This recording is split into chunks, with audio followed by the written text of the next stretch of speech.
I'm Ann Ginn. I'm the media relations person for the Airshow, and we're excited to have it back Labor Day weekend, and it's been going so great. The crowds have been terrific.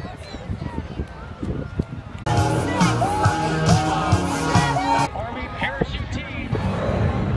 And today, Sunday, we've gotten the weather. The show's all in today, and we're looking forward to a great day tomorrow with the Blue Angels, the Shockwave jet truck, lots of aviation performances, about 4+ hours we'll be looking forward to tomorrow.